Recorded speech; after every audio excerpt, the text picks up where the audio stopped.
history to show people of all races that have died for the cause. That's why we're not in the generation of a black versus anything anymore. That's dead. And anyone trying to keep that alive, they're trying to revive a dead movement. The movement now is about right and wrong. And that has no color.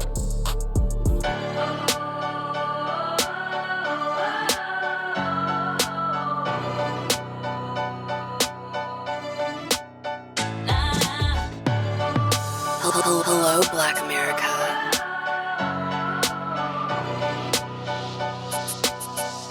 Hello, Black America.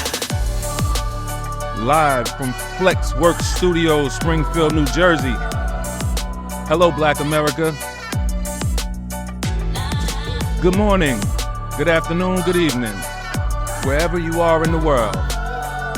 We appreciate you being here for something we know will be monumental. This will be a powerful hour. First of its kind, only of its kind. This is history in the making, and you're a part of it. We're about to mobilize in a way that you've never seen, you've never heard, you've never witnessed. If you're a leader and you've been sitting wondering, when is my time? It's now. We are the generation. I am your host, Brother Deshone Drummond. You call me Brother Deshone when you see me. I'm here with some fabulous brothers who I couldn't do this with if they weren't here. We got super producer in the making, Curtis Cheatham. When you hear me shout him out, you shout him out. You know who's making the magic happen, organizing the show. We got a man who I believe is a genius when it comes to film and production. And when you hear the final product, and be like, man, who's responsible for putting these visuals together? I call him Iraqi. I've known him about 15, 20 years of my life. My brother Kawan in the building. I couldn't do this without you, brothers. But we got some co-hosts in the building as well. We got our virtual studio audience. We're live on X right now, Spaces. So because this is a live show. This isn't dormant. What you're gonna see as you engage with us is this is about action. You're gonna hear a lot of calls to action. See, I feel a year from now, if you're not better because you listen to us, we failed you. If you're not wealthier because you listen to us, we failed you. If we're not moving forward as a people because you listen to us, we failed you. That's how we hold ourselves accountable. Now, you'll learn a little bit about me. We're going to let this music ride out because what you're hearing right now is the world's best theme music. Shout out to New Alchemist. Now, listen to these voices. See, if you listen close, you can hear the ancestors singing. If you listen close, you can hear the future generations singing. Why? Because we're who they prayed for. We are exactly where they prayed for us to be. We have nothing but opportunity in front of us. No one's stopping us. And we're going to make sure we make them proud. Yeah.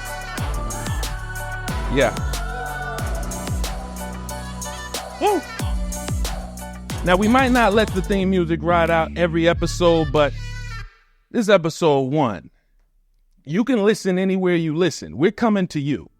So if you're wherever you're at, Facebook, Instagram, Twitter, wherever you're at, type in Hello Black America, you will see us. YouTube, wherever you listen to shows at, type in Hello Black America, we will be there. It's our mission to come to you. Again, we're about action. We're not going to ask you to just come to us wherever we're going to meet you where you're at. But let's start out with, hey, who the heck is this guy? Well, my name is Deshone Drummond. I hold myself to a high degree of accountability and integrity. I'm not going to spend a lot of time on me because the more we talk, you'll get to know me. You'll know a little bit about me. So it's no point in me spending 20, 30 minutes talking about myself other than, I'm married 18 years, just celebrated 18 years married to the same woman, and I love that woman. Okay? Yes. So y'all can already start to hear my values already. You get what I'm saying? I'm an advocate for marriage. 2 beautiful kids. And I've spent the last 18 years just watching, planning whatever God tells me to do, writing it down, and preparing for this day. I didn't know I was preparing for this day, but God was preparing me for this day when we can bring this product to you guys that will mobilize leaders. This is a leadership show. You're going to hear me say that a lot because leaders get things done. Now, you heard me talk a little bit in the intro about, the ancestors they rest on me. They did so much with nothing. This is why if you're sitting here and you're like, man, I just can't seem to just chill out. It seems, I love to just enjoy my family, stay out the way, don't risk too much, have a good life, under the radar. Can't do it. You can't do it. I know it because I can't do it. None of us can do it because there's accountability there. There are people who have fought and died so that we could be in a position to actually build Black America. Now, let me be clear. This is not only for Black Americans. See, we're going to do a double entendre. And you'll hear me talking to the fellas throughout the show. So I'll reference, you'll hear me talking to Kwan and Curtis. This is going to be a little informal, but very professional. When we consider that the people who came before us put in work so that we could work, so that we would have a platform that they built, and all races did that work. See, one of my values is, you'll hear me bring people on the show. I have to be able to be independent, regardless. There's going to be people who I don't agree with. Like, people come on and say some things, but I want you to know where I stand on certain things. I don't believe in a Black movement. I don't believe anything that has ever been successful and monumental was only by Black people. If we consider everything that has been done up until the day we're in right now, it took all races to get it done. And in fact, you're not a threat to anyone with a Black movement. You're not. If you look at anyone who came before us, the threat happens when all races embrace what is right. Because we got Black people who want to kill us and are killing us. We got white people who are killing us. We got Asians who don't like us, but we got Black people who love us. We got white people that love us. We got Asians who love us. And we have people who want to unite around the world we want to build. So, I was in a, Kwan, you were with me. We're in an event and we thinking we there to hear about, progressing the Black movement and building communities and cities and countries that we, that we imagine. And, one of the brothers came up and said, yeah, I know none of y'all brothers going to have no white wives up in there in the places we build. Now, lost us immediately. Lost us absolutely immediately. Because when you discount the fact that, there's people that marched and died next to, white brother talking to his Black neighbor. Hey, Black neighbor say, hey, man, they don't like me down at the town square. They talking about hanging me tonight, coming to my house. And, white brother say, hey, listen, if they hang you, they gonna hang me tonight. Both of them died that day. I don't know Black people. I can't name 5 Black people that would die for the cause. But we have history to show people of all races that have died for the cause. That's why we're not in the generation of a Black versus anything anymore. That's dead. And anyone trying to keep that alive, they're trying to revive a dead movement. The movement now is about right and wrong. Hello, Black America. And that has no color. So this is not just about Black Americans. This is about everyone who wants to unite around us and what we want to build, the cities we want to build, the country we want to build, the nations we want to build, the businesses we want to build, everything that we imagine without oppression we can bring to the world. And it's going to be beautiful. So this is housekeeping. We're going to do a lot of housekeeping. What's the purpose? We just hit on some foundational principles. We're here to unite leaders. We're here to unite the current leaders in the world that have been dormant. Here's an example. 30, 40, 50 years ago. Well, let's go 50, 60 years. Honestly, I'm a little older. See, you ever on the thing and you scroll and you're putting in your age and you got to scroll, and it used to be able to scroll real quick. You're like, oh, I was 20. You just scroll a little bit. 20 years back, I was born. No, I'm 40 now. You got to scroll a little bit longer, so you go back 50, 60 years. I could, one generation,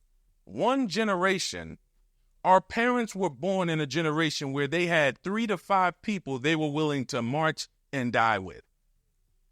3 to 5. You got Martin, Malcolm, Medgar Evers, Rosa. Any of these causes, Fannie Lou Hamer, like, you can't. Can we name 2 people? Can you name 2? Can you think of 2 people right now that you would stand up and say, wherever they are, whatever they're saying, let's go, I'll stand out. That means good leaders are dormant. It's not that they don't exist, they're dormant. And we are here to unite Black leaders, leaders of all races in every single part of the world. The diaspora, we'll talk. This is a global show. Africa, we're coming. See, and this is not all about Africa. This is about everywhere we are. We need to build up where we are in the States. We need to build up where we're from, because they are waiting for us. And they're trying to keep Europe's hand out. We'll get into this. I'm just telling you who this is for. If you are a Black American, this is for you.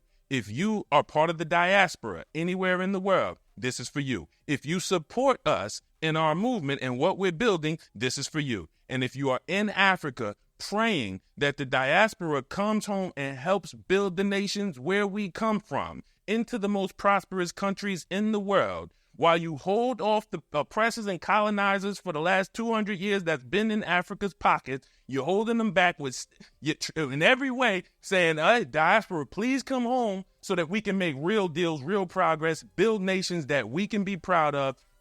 We're coming. Hello, Black America.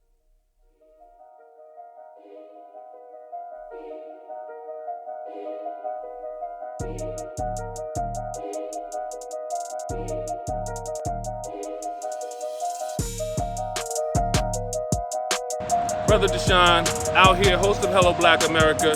We're going to be talking to a lot of different types of people, all different demographics, different age groups, interested in getting their opinions on a couple things concerning any racial divides, what we can do to heal them, what the country as a whole has done as far as effort. We want to see the consensus of the people. Do the people feel like enough has been done? I believe the best ideas are going to come from the people. Who in the community wants to do it? You stand up, I'll stand with you. Based on the past history in the country concerning the race relations, concerning, slavery, concerning racism, do you think that any form of restitution or correction is necessary or unnecessary? What's the answer here? I honestly don't know. But there have to be people like you who go into the community and try and fix this. I do think that actions speak louder than words, and I think it's going to take a lot of reflection and a lot of real inner work to find out where those avenues are that we can channel funding or other forms of action, because I do think that would, bring about a greater sense of healing. That's not something I can do anything about. I would love every single person in the world to get restitution. I would. But I can't afford it, so if I put my mouth there, they're going to tell me, okay, you pay. You pay. And which is weird, because it shouldn't necessarily be your job to foot the bill, but everything that the government is going to pay, be it the UN or be international government, it's going to come from the taxpayers. So I have no problem with that. These are things we have to demand from our politicians. If you're going to vote for them, demand it.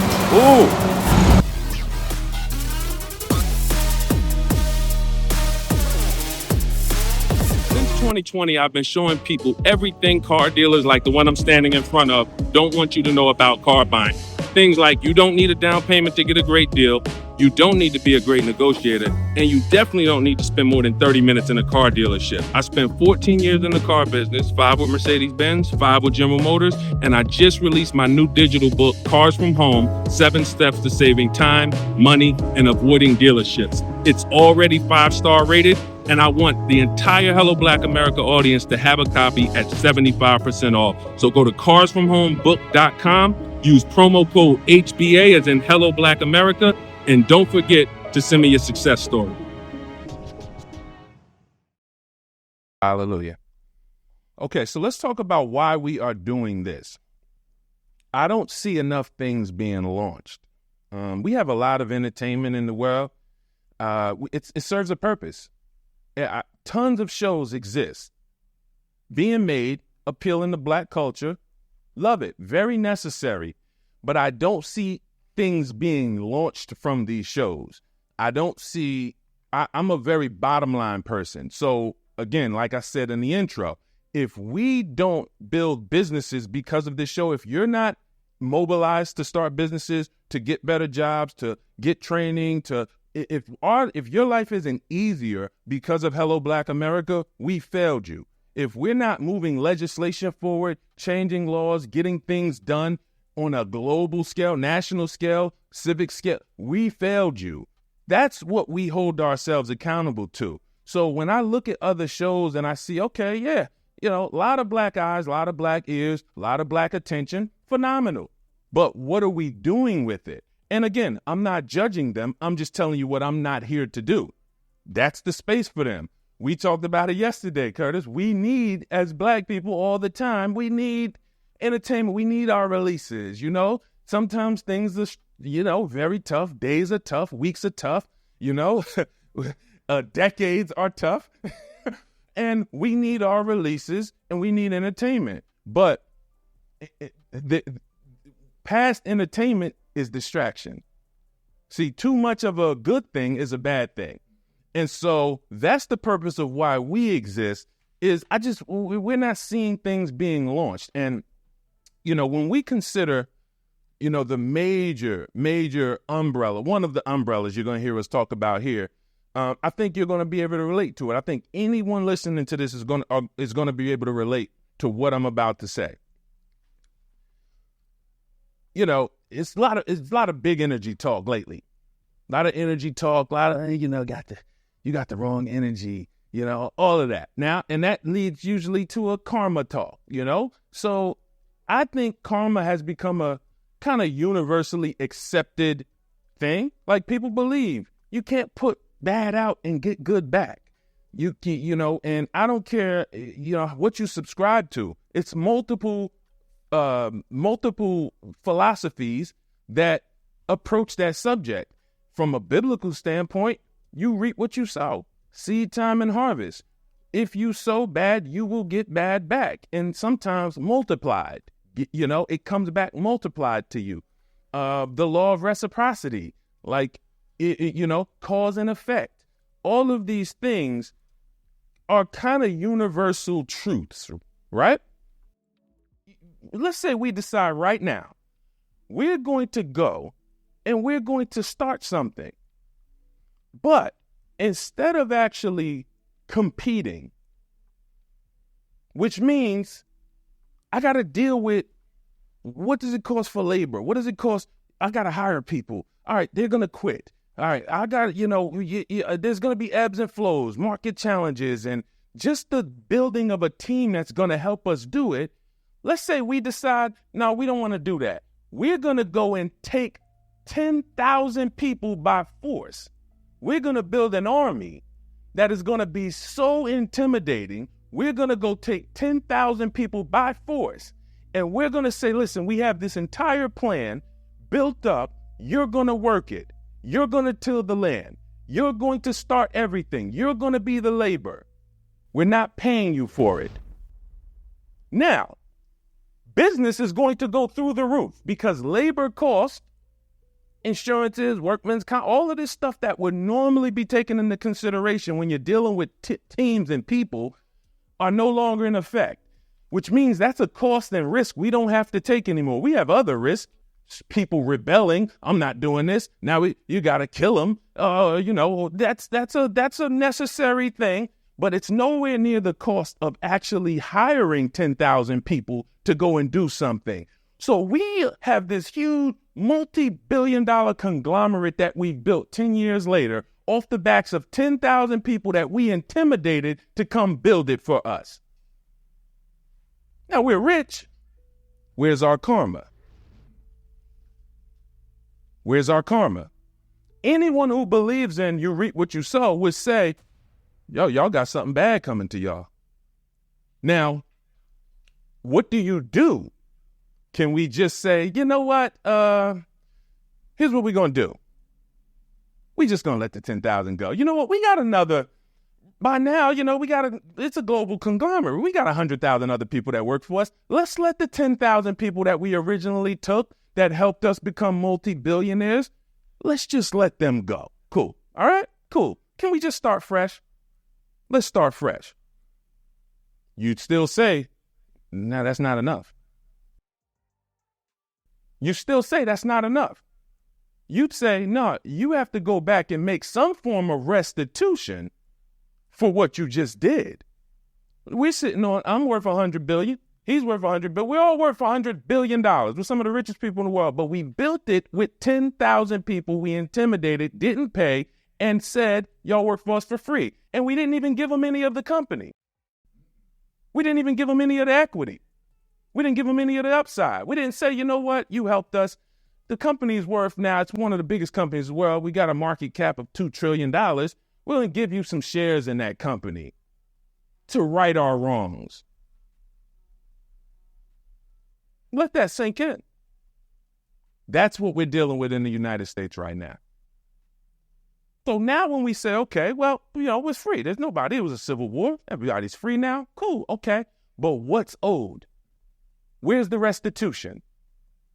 We're not just going to say, oh, let's just let bygones be bygones. The generation that did that, they no longer exist anyway. They're not even here. But the country you built, the company you built, pays people and is one of the superpowers of the world because of the original people. Then you look up and you say, okay,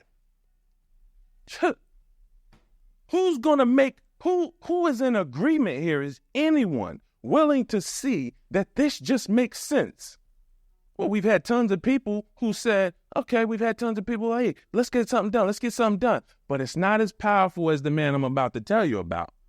Because there was one man, not a perfect man, but a powerful man, a man in position, and who was very conflicted.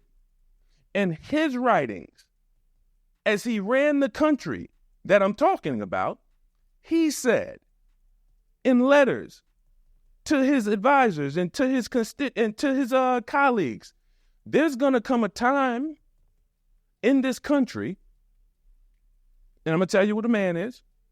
There's going to come a time in this country where descendants of slaves want to know where they're from, and we need to help them. We need to support that. We need to not just try to integrate them into our society. We actually need to invest in them. We need to invest in them building whatever they want to build. This is Thomas Jefferson. Wait, Deshone, I never knew Thomas Jefferson wrote that. Thomas Jefferson wrote one book. One book. In that book, when he started talking about Query 14, he said, we need to help descendants of freed slaves go and build a nation, and we need to support them because trying to integrate them into society, they're going to have 10,000 recollections of what was done to their ancestors. He was very concerned on if the possibility of integrating into society was even real. But he said, we need to put money into them. We don't just cut them off. We don't just say, okay, we're free. Okay. So we look at what Abraham Lincoln did. I'm calling two witnesses before you, because this is a message to the U.S., to the UN, and everyone. I want the globe to witness that two men said repatriation is necessary. And not just, oh, if you want to leave, you don't like America, go leave. No, they said we need to support them with arms, with subsidies, until they build a strong nation. Then we had 40, and after Lincoln, we had the 40-acre and a mule deal.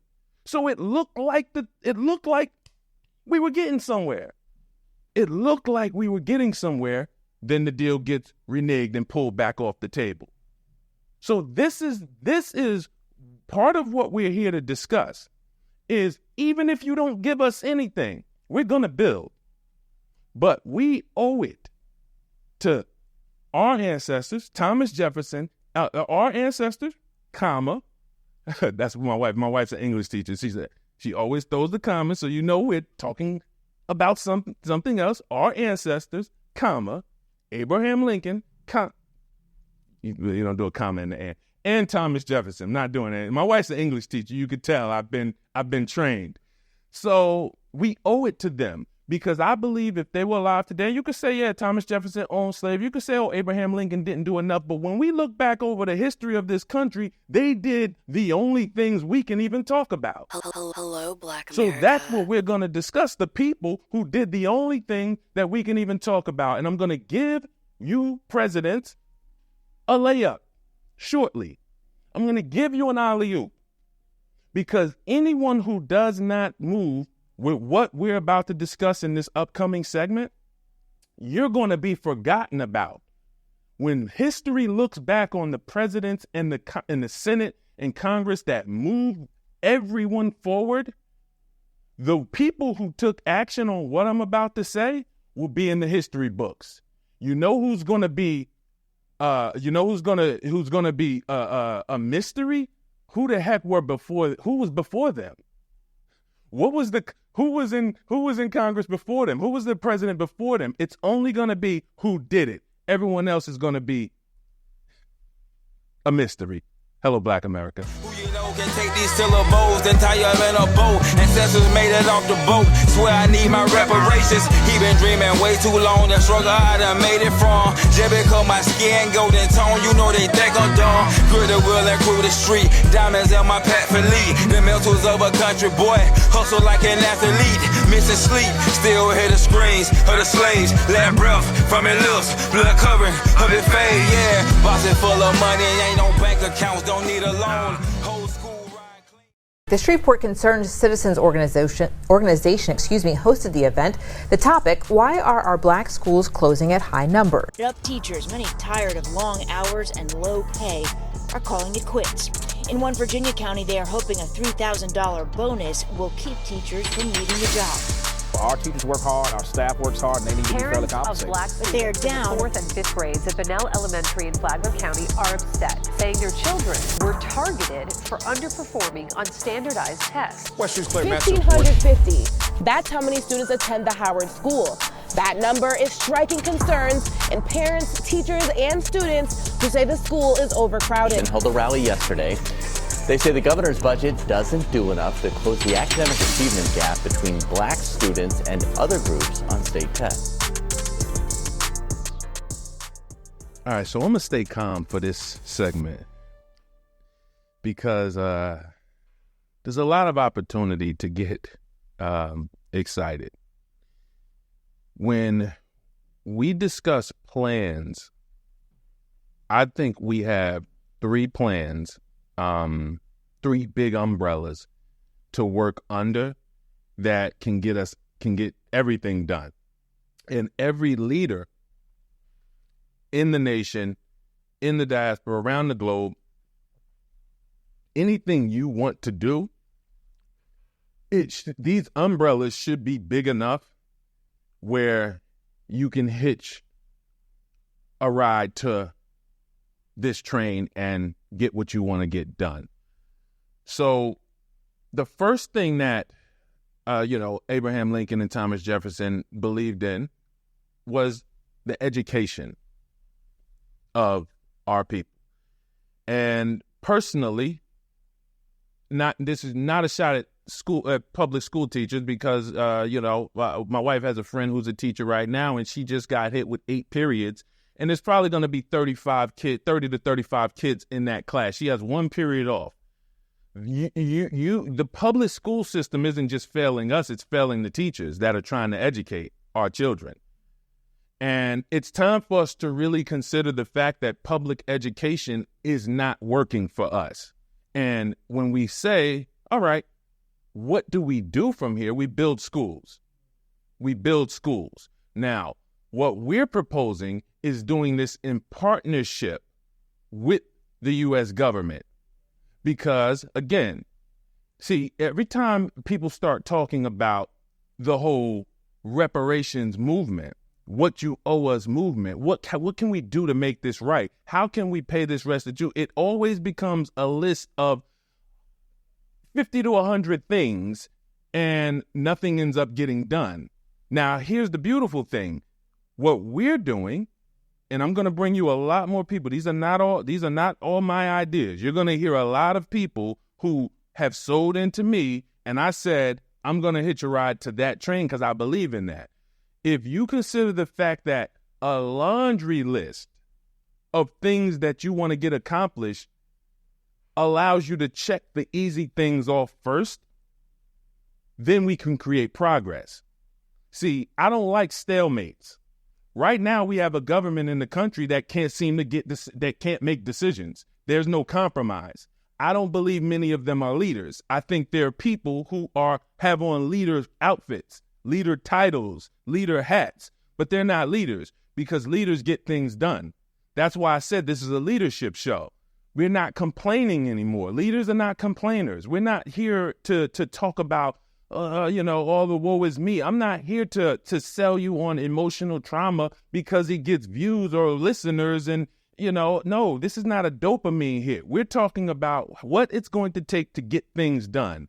And when we consider the fact that when you look at leaders, they're going to make these decisions and move things forward. We need leaders in the education space today.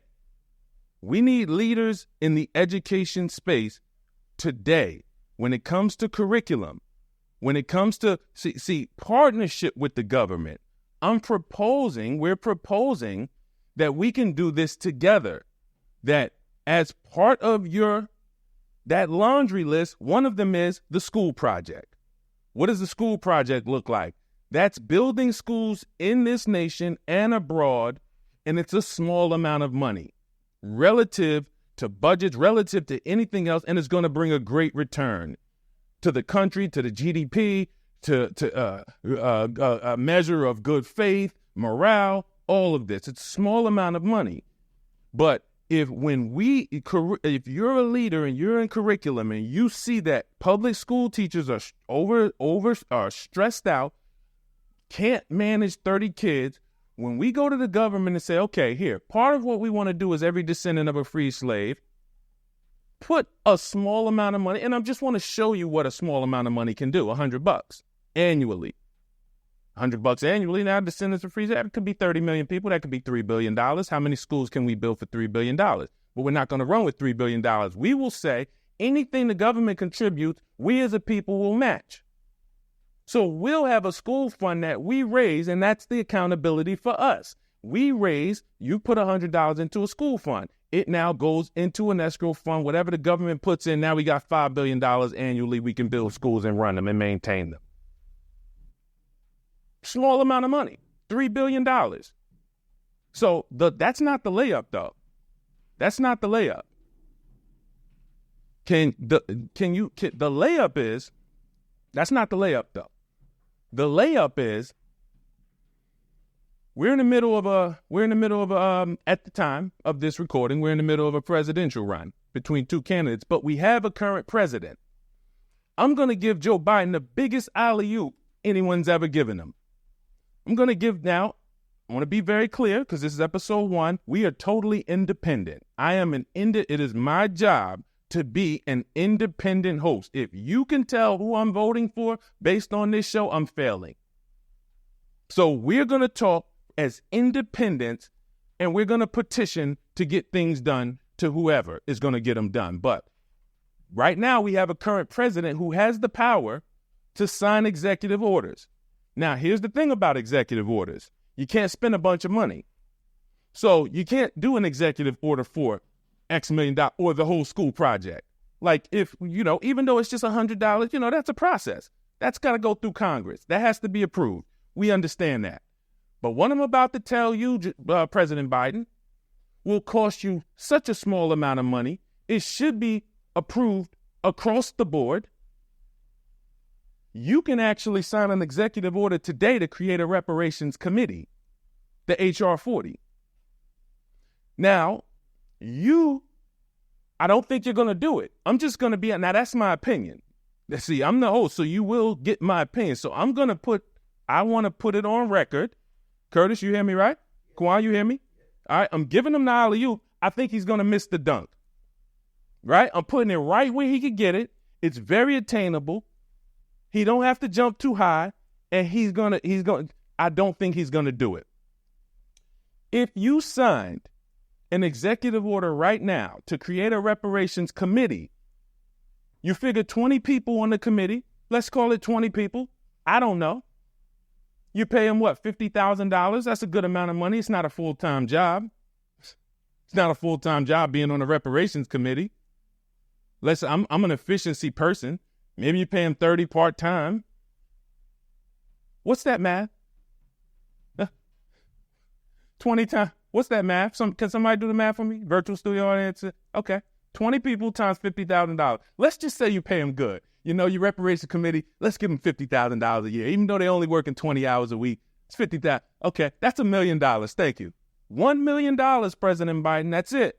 That's what it cost you. What is that $1 million going to get you?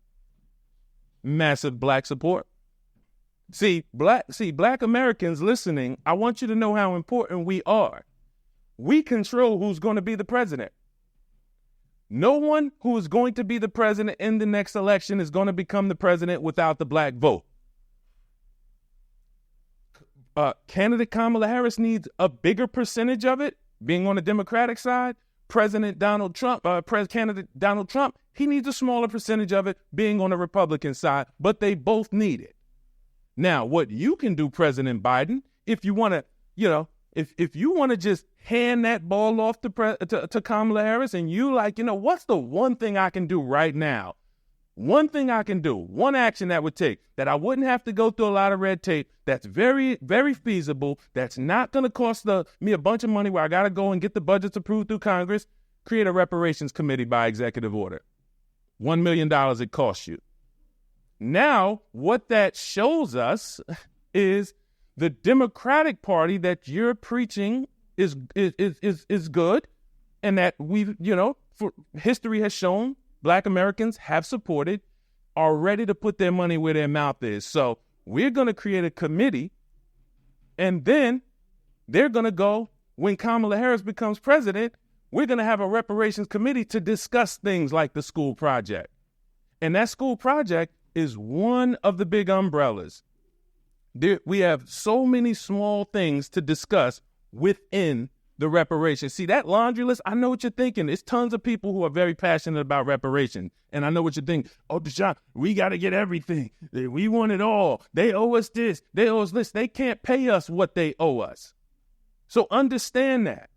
I'm talking as a person who is, I like negotiating. I'm going to be honest. That's my background. I spent a lot of time in the car business. I love negotiating. I'm comfortable with conflict. I'm comfortable with silence. You tell somebody, hey, the payment's $1,300 a month for this Mercedes truck.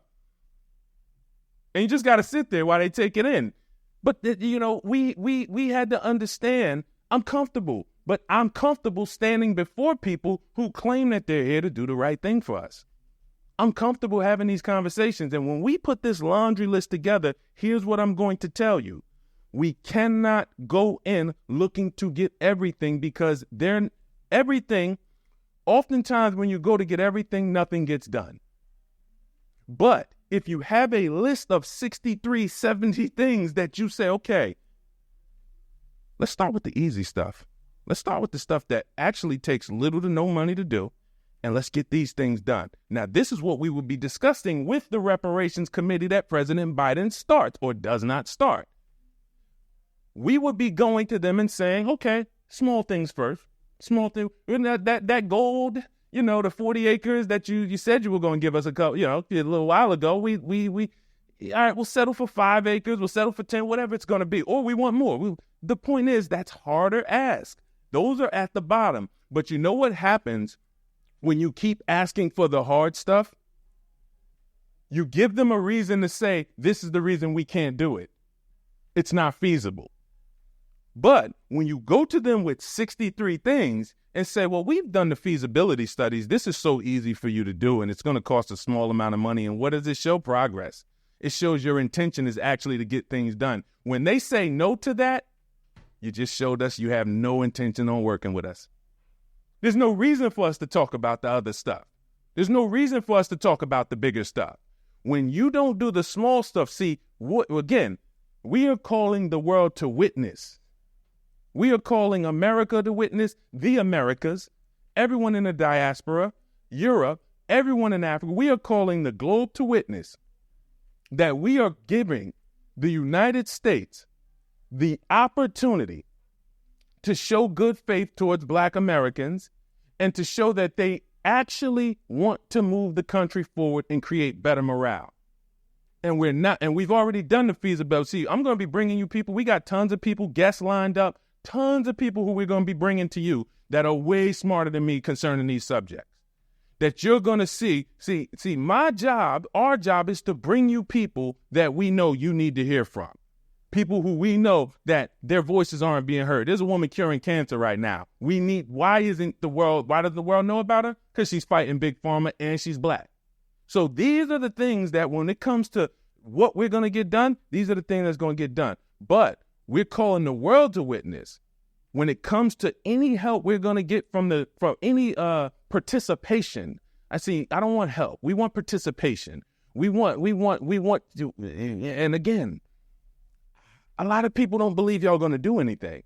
So I'm talking to you kind of as a liaison, Congress, the Senate, the government. I'm talking to you because I got a good percentage of my people over here that don't want anything from you and don't believe you're going to do anything. So what I'm setting out to do is either prove them right or prove that they're not going to be wrong. But if you don't take this alley-oop, President Biden, if you let this go by and you don't sign this executive order, whatever happens, that shows one thing. You don't have the intentions to do anything for us. And that's cool. That's cool because the leaders that are going to unite around this show, the leaders that are going to unite around other shows when this network we built, everything, all of these global leaders that we're going to be bringing together to get stuff done are going to get stuff done regardless of who participates. But what we're saying is, for your karma, you need to make things right, because if you truly believe in karma, which we discussed in segment 2, most people do, then what the heck is coming to you? What do you have on the way? What type of judgment do you have?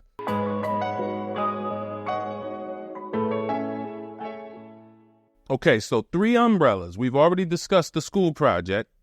We've got into the second umbrella, which is really that long laundry list of petitions to stay. Reparations for people who want to stay here. What do we want to see that look like?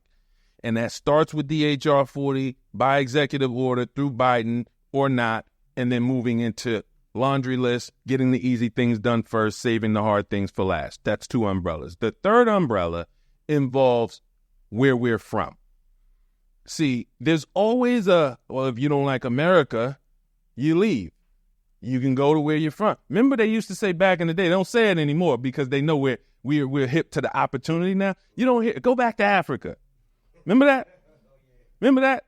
Back in the 90s when we were looking at Sally Struthers with, they picked the worst village. That's like us going to the worst number blocks in Irvington and Newark and being, hey, here, never come to New Jersey, y'all. Meanwhile, we picked the worst area. So we're looking at the worst of Africa And they're saying, okay, that's what they showed us for years. But now we have people who we're going to bring to you, who we watch, who are over there, who are doing vlogs, who are telling us, hey, look, y'all, we got beaches here. Hey, we got shores, we got coastlines, we got everything here. Now, is it developed to its full potential? No, but nowhere is. And what leaders do is leaders go in when the potential exists, create and build. And when we build Africa, see, hold on, I don't even want to go there yet. Let me say this first. If you're a German American, you love America, right? Does that mean you hate Germany? If you say, you know what, I want to go back to Germany, and Germany needs help right now, is that, hey, what do you hate America?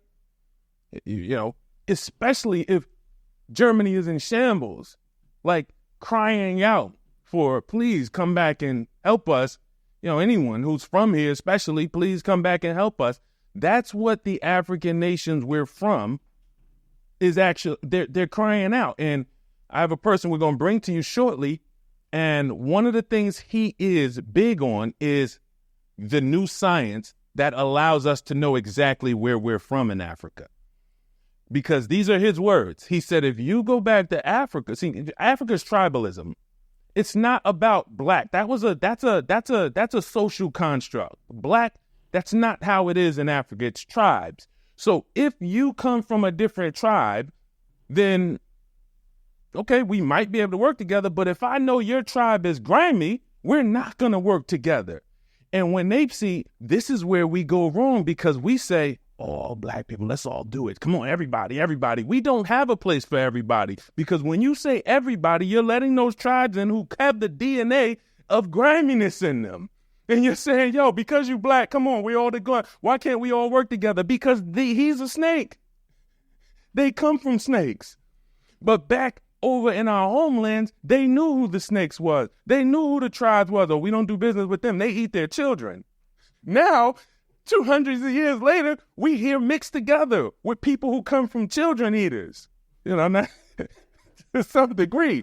But that's how it is when we're saying, oh, let's all do this. No. So again, it's a leadership call. But what he said is, when you go back to Africa to build based on DNA, you never have to worry, because your tribes are waiting for you to come home. Your tribes can't make moves, can't build Nigeria, Cameroon, Ghana. All these nations that are sitting, waiting, can't be built. And the American colony, this is one of the things Thomas Jefferson was instrumental in helping start the American Colonization Society.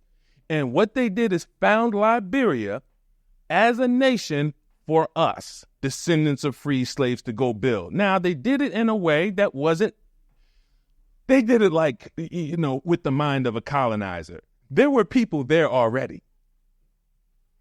So we took on the mind of the colonizer and went in and said, all right, well, we the Americans, we leaving that land. All right, this is us now. This is us. And it's native people there. It's like, what are you talking about? We've been here 500 years. Yeah, well, we're Americans though. And so that was a failed project. No military support. One of the things that we're going to see the repatriation umbrella needs to look a certain way. And the great thing about it is we have Thomas Jefferson and we have Abraham Lincoln writing about how it should look.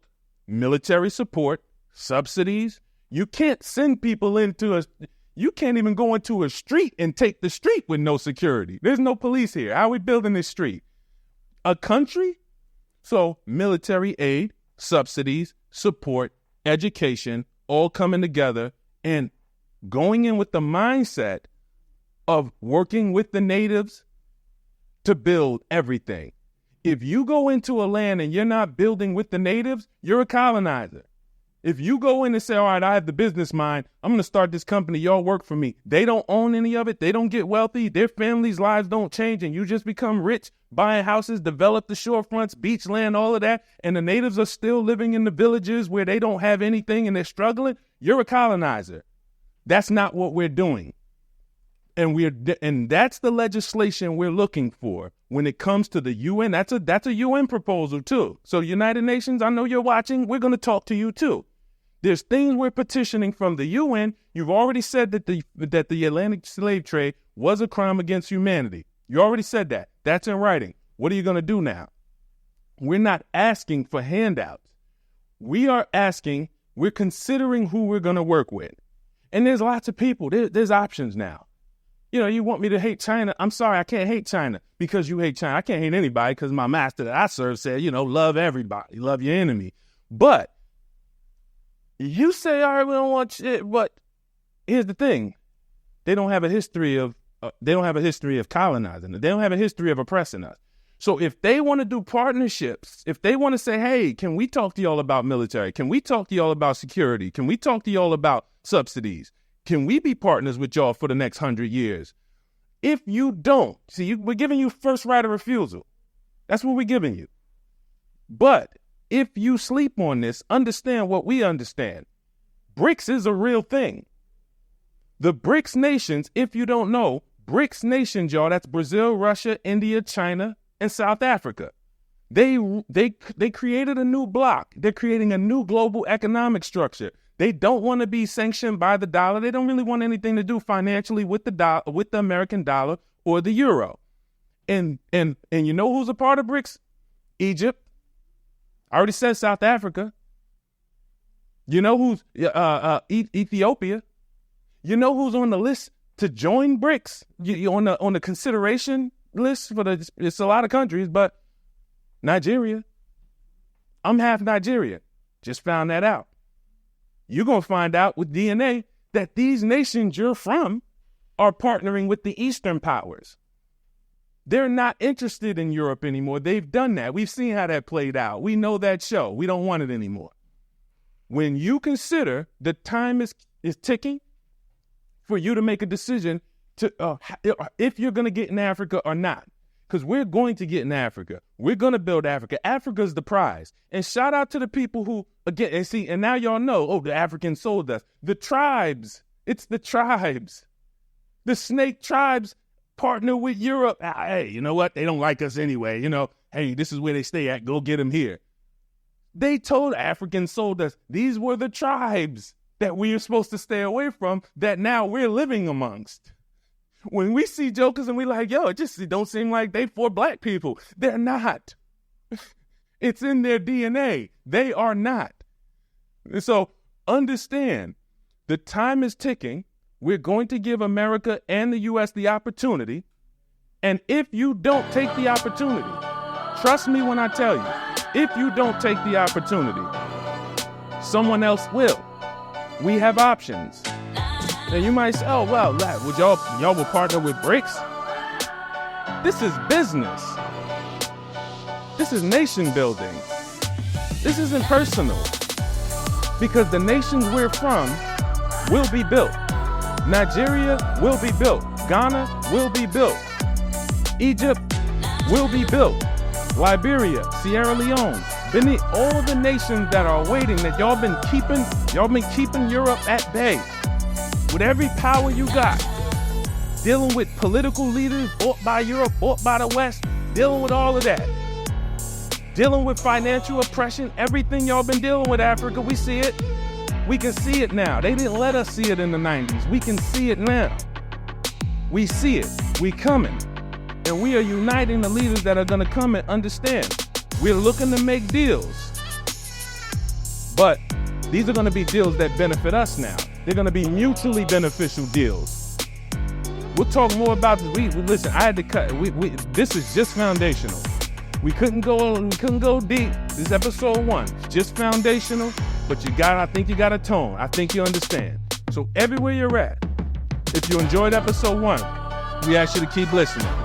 We're everywhere. Wherever you get your shows at, Hello Black America. Wherever you watch, Hello Black America. Listen where you listen, watch where you watch. Any social media platform you're in, type in Hello Black America. We will be there. We coming like the plague.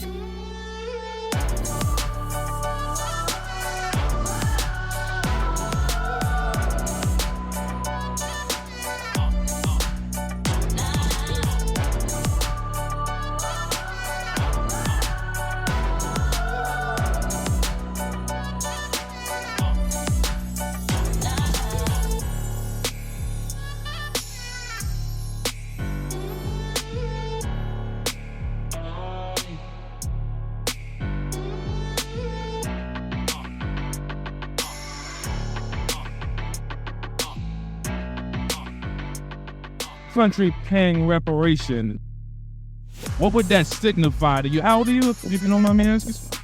20.